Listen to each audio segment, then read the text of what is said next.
నమస్తే, welcome to magazine story. నేను Gracie Achari. హిమాలయాలు అద్భుతమైన ప్రకృతి సౌందర్యానికి, ప్రశాంతతకు నిలయం. హిమాలయ పర్వత ప్రాంతం అంటే ప్రకృతి సోయగాళ్లకు పుట్టినిల్లు. మంచుతో కప్పబడిన శిఖరాలు, దట్టమైన అడవులు, పరవళ్లు తొక్కే నదులతో ఎవరినైనా సరే మంత్రముగ్ధులను చేసేస్తుంది. అందుకే అవన్నీ పర్యాటకులతో కళకళలాడుతూ ఉంటాయి. కానీ అవే హిమాలయ పర్వత ప్రాంతాల్లో వరుసగా ప్రకృతి విపత్తులు సంభవిస్తూనే ఉన్నాయి.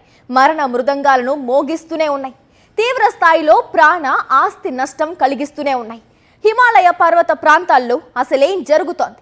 వరుసగా జల ప్రళయాలు ఎందుకు సంభవిస్తున్నాయి?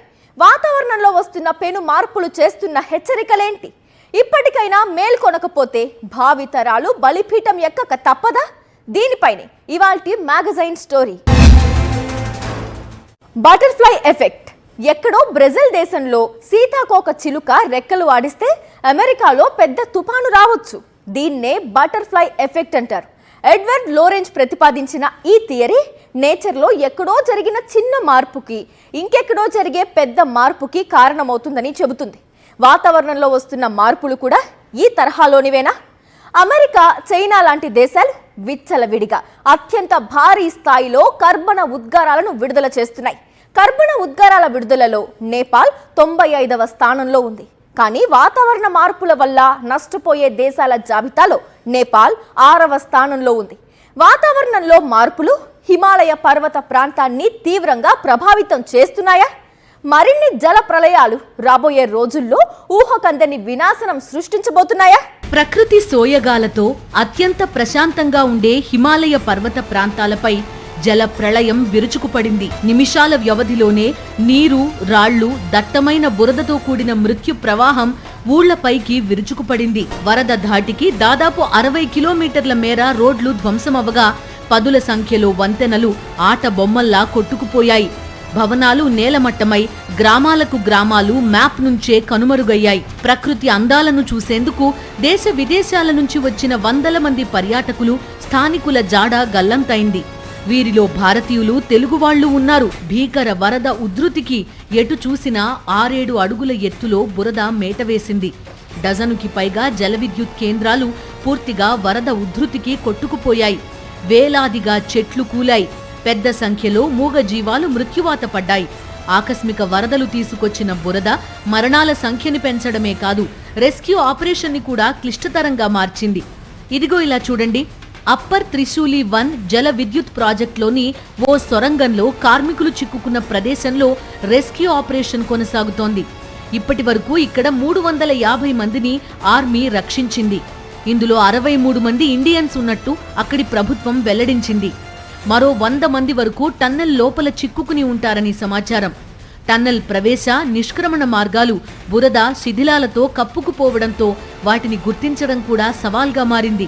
జూన్ 2013 ఉత్తరాఖండ్ భీకర వరదలు 6000 మందిని బలి తీసుకున్నాయి. ఫిబ్రవరి 2021 రిషిగంగా, నందాదేవి వద్ద భీకరంగా కురిసిన మంచు 200 మందిని మృత్యు కౌగిలిలోకి నెట్టేసింది. ఆగస్టు 2025 ఉత్తర కాశీలోని ధరాలి వద్ద మారణ హోమం సృష్టించిన మెరుపు వరదలు, ఇప్పుడు నేపాల్లో ఆకస్మిక వరదలు సృష్టించిన వినాశనం మాటలకు అందనిది. అసలు హిమాలయ పర్వత ప్రాంతానికి ఏమైంది? భీకర వరదలు, ఆకస్మిక వరదలు, జల ప్రళయాలు ఎందుకు మరణ మృదంగాలు మోగిస్తున్నాయి? గ్లోబల్ వార్మింగ్ ఫలితంగా హిమాలయ పర్వత ప్రాంతాల్లోని చాలా హిమనీ నదాలు కుచించుకుపోతున్నాయి. మంచు, నీటితో కూడిన ప్రాంతం తగ్గిపోవడం వల్ల అడుగున వదులుగా ఉండే మట్టి, రాళ్లు, శిథిలాలు అలాగే ఉండిపోతున్నాయి. దీంతో ఈ ప్రాంతంలో నేల స్థిరంగా ఉండదు. ఎప్పుడైనా ఆకస్మిక భారీ వర్షాలు పడినా, పెద్ద మొత్తంలో మంచు కరిగినా ఈ మట్టి, రాళ్లు చాలా సులువుగా వాలు ఉన్న వైపు వెళ్లిపోతాయి. అతి తక్కువ కాలంలో ఎక్కువ వర్షం కురిస్తే వదులుగా ఉన్న మట్టి, రాతి ప్రాంతం త్వరగా నీటితో నిండిపోయి అకస్మాత్తుగా కిందికి కదులుతుంది. ఇది కొండ చర్యలు విరిగిపడేందుకు లేదా రాతి శిథిలాలు దొర్లేందుకు కారణమవుతుంది.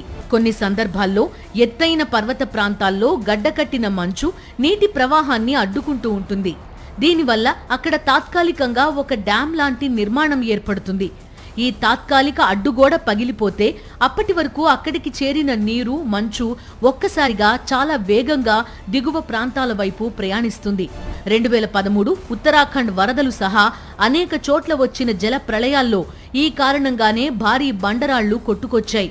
నీరు మాత్రమే ప్రవహిస్తే పుట్టే శక్తి కంటే రాళ్లతో కూడిన ప్రవాహపు శక్తి చాలా ఎక్కువ. దారిలో అడ్డు వచ్చే రహదారులు, వంతెనలు, భవనాలు ఏవి ఆ జల ప్రళయాన్ని తట్టుకోలేవు. నిజానికి హిమాలయ పర్వత ప్రాంతంలో కొండ చర్యలు విరిగిపడ్డం కొత్తేం కాదు. కానీ వాతావరణ మార్పులతో ఈ తరహా విపత్తులు పెరుగుతున్నాయి. హిమాలయ పర్వత ప్రాంతాల్లో రాత్రిపూట ఉష్ణోగ్రతలు కూడా పెరుగుతున్నాయి. కొన్నేళ్ల క్రితం పగటి, రాత్రి ఉష్ణోగ్రతల్లో తేడా ఎక్కువగా ఉండేది. రాత్రిపూట మంచు కరిగే వేగం బాగా తగ్గేది. ప్రస్తుతం చాలా ప్రాంతాల్లో కనిష్ట ఉష్ణోగ్రతలు ఎక్కువగా నమోదవుతున్నాయి. హిమనీ నదాలు పగలు, రాత్రి కరుగుతున్నాయి. గ్లోబల్ వార్మింగ్ వల్ల గ్లేషియర్స్ కుచించుకుపోవడం, వర్ష, హిమపాతాల్లో వచ్చిన తేడాలు, ఆకస్మిక భారీ వర్షాలు, రాత్రిపూట ఉష్ణోగ్రతల్లో పెరుగుదల, వదులు మట్టితో కూడిన హిమనీ నదీ గర్భాలు, లోతైన పర్వత సానువులు ఇలా అన్నీ కలిసి ప్రకృతి వైపరీత్యాలు పెరిగేందుకు కారణమవుతున్నాయి. వాతావరణంలో కర్బన ఉద్గారాలు పెరగడం వల్ల భూమి నానాటికి వేడెక్కుతోంది. కాలుష్యకారక దేశాల్లో తొలి స్థానం చైనాది, ఆ తర్వాతి స్థానం అమెరికాది, భారత్ది 3వ స్థానం. అయితే కర్బన ఉద్గారాల విడుదలలో నేపాల్ స్థానం 95.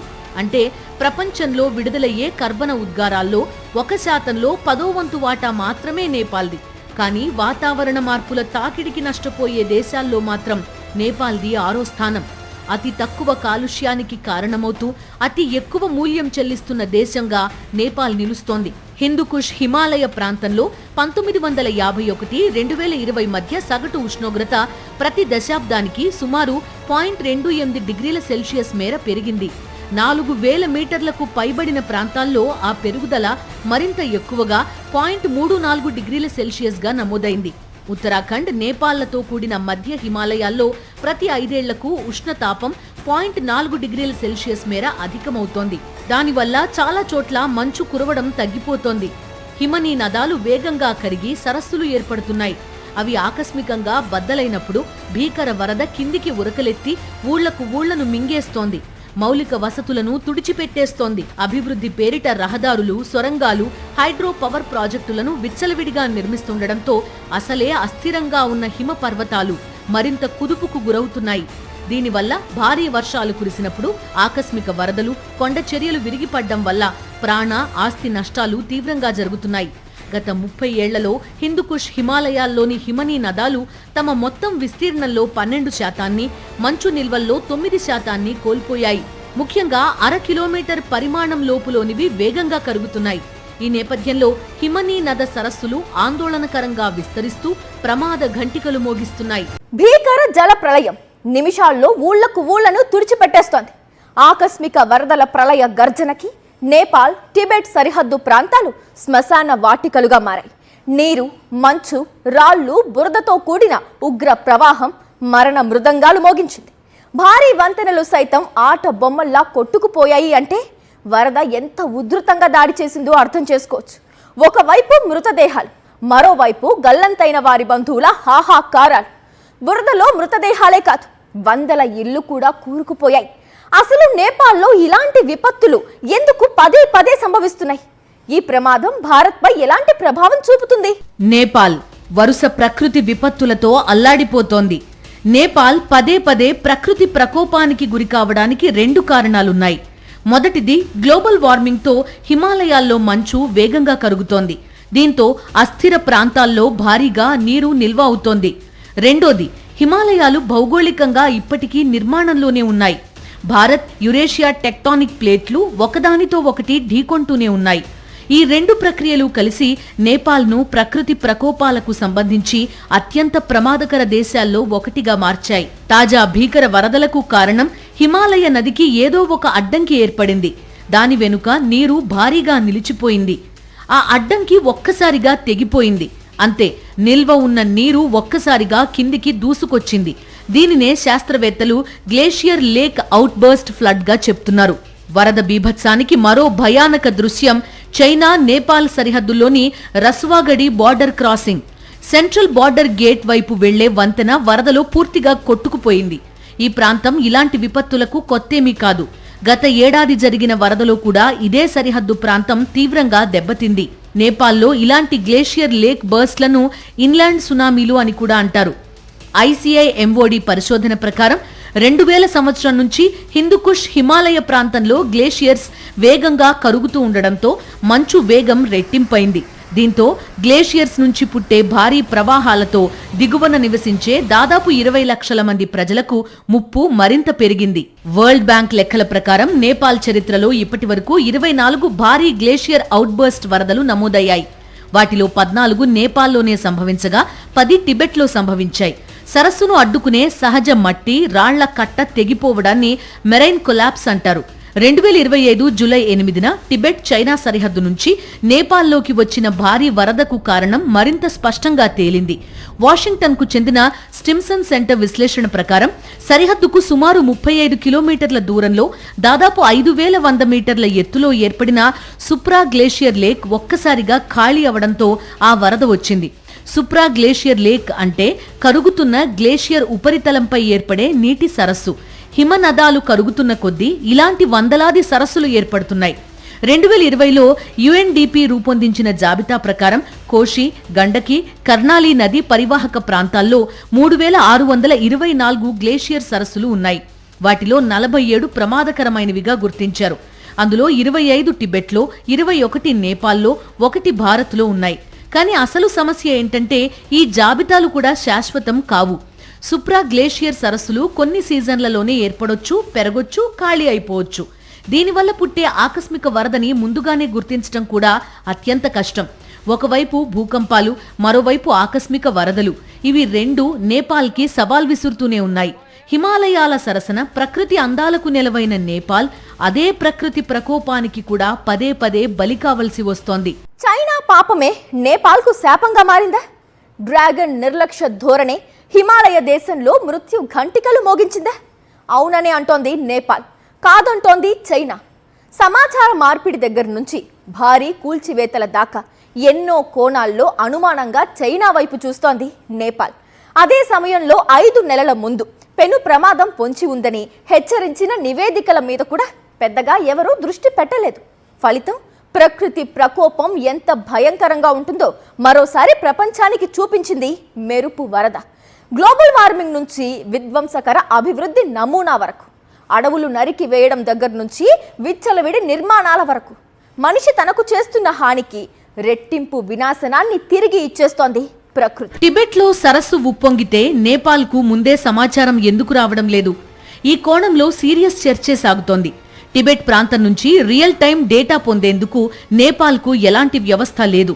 చైనా నుంచి వర్షాలకు సంబంధించిన హెచ్చరికలు వస్తున్నప్పటికీ గ్లేషియర్ లేక్ అవుట్బర్స్ట్ ఫ్లడ్లకు వర్షం తప్పనిసరి కాదు. 2025లోనూ వరద నేపాల్కి రావడానికి కేవలం 1 గంట ముందు సరిహద్దు భద్రతా సిబ్బంది ద్వారా సమాచారం అందింది. ఆ క్రమంలోనే నేపాల్ ప్రభుత్వం చైనాతో కలిసి ముందస్తు హెచ్చరికలు, విపత్తు సన్నద్ధతపై పనిచేయాలని నిర్ణయించింది. 2025 జూలైలో UN గ్రీన్ క్లైమేట్ ఫండ్ నుంచి దాదాపు $36 మిలియన్ గ్రాంట్ కూడా మంజూరైంది. అయినా చైనా, నేపాల్ సరిహద్దుల్లో రియల్ టైం అలర్ట్ వ్యవస్థ ఇంకా ఏర్పాటు కాలేదు. చైనా నుంచి తమకు ఎలాంటి ముందస్తు సమాచారం రాలేదని నేపాల్ చెప్తుంటే ఈ విపత్తుకు తాము బాధ్యులం కాదని, ఇది ఒక ప్రకృతి వైపరీత్యమని డ్రాగన్ కంట్రీ చెబుతోంది. చైనా నుంచి ఆకస్మిక వరదలకు సంబంధించి సమాచారం రాకపోయినా 5 నెలల క్రితమే ICIMOD 2 కీలక నివేదికల్లో సీరియస్ వార్నింగ్స్ చేసింది. హిందూకుష్ హిమాలయాల్లో హిమ నదులు గతంలో కంటే వేగంగా కరుగుతున్నాయని తెలిపింది. 1975 నుంచి కొన్ని ప్రాంతాల్లో హిమ నదుల మంచు మందం 27 మీటర్ల వరకు తగ్గినట్టు వెల్లడించింది. 2000 సంవత్సరం తర్వాత మంచు నష్టపోయే వేగం మరింత పెరిగిందని హెచ్చరించింది. నేపాల్ భీకర వరదల నేపథ్యంలో శాస్త్రవేత్తలను కలవరపరుస్తోన్న అంశమేంటంటే 4000 మీటర్లకు పైబడిన ఎత్తులో మంచు కురవాల్సిన చోట వర్షం పడడం. గ్లోబల్ వార్మింగ్ వల్లే వాతావరణంలో ఇలాంటి అనూహ్య మార్పులు చోటు చేసుకుంటున్నాయని నిపుణులు చెబుతున్నారు. నేపాల్లో సహాయ కార్యక్రమాలు వేగవంతమవుతున్నా 5-6 అడుగుల ఎత్తులో పేరుకుపోయిన బురద రెస్క్యూ టీమ్స్ కి పెద్ద ఆటంకంగా మారింది. ఇంకా ఈ జల ప్రళయం నుంచి నేపాల్ తేరుకోలేదు. అంతలోనే మరో పెను ముప్పు పొంచి ఉందన్న హెచ్చరిక ఆ దేశాన్ని వణికిస్తోంది. బోటేకోసి నదీ తీరంలో కొండ చర్యలు విరిగిపడ్డంతో నది ప్రవాహానికి అడ్డుపడి దాదాపు 20 లక్షల క్యూబిక్ మీటర్ల నీటితో అతిపెద్ద కృత్రిమ సరస్సు తయారైంది.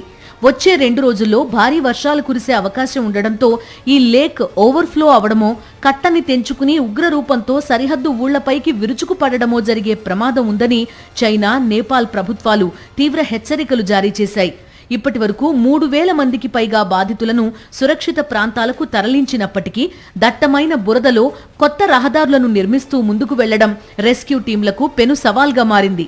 దాదాపు 2.5 లక్షల మంది నేపాలీలు బాహ్య ప్రపంచంతో సంబంధాలు తెగిపోయి ఆకలి దప్పికలతో అలమటిస్తున్నారు. ఒకవైపు సహాయ కార్యక్రమాలను వేగంగా చేయడానికి పరిస్థితులు అనుకూలించడం లేదు. అదే సమయంలో మరో జల ప్రళయం ముప్పు ఉందన్న హెచ్చరికలతో సరిహద్దు గ్రామాల ప్రజలు వణికిపోతున్నారు. ఇది ఇవాల్టి మ్యాగజైన్ స్టోరీ. మరో ఇంట్రెస్టింగ్ టాపిక్ తో మళ్ళీ కలుద్దాం. అంతవరకు స్టే ట్యూన్ టు సాక్షి.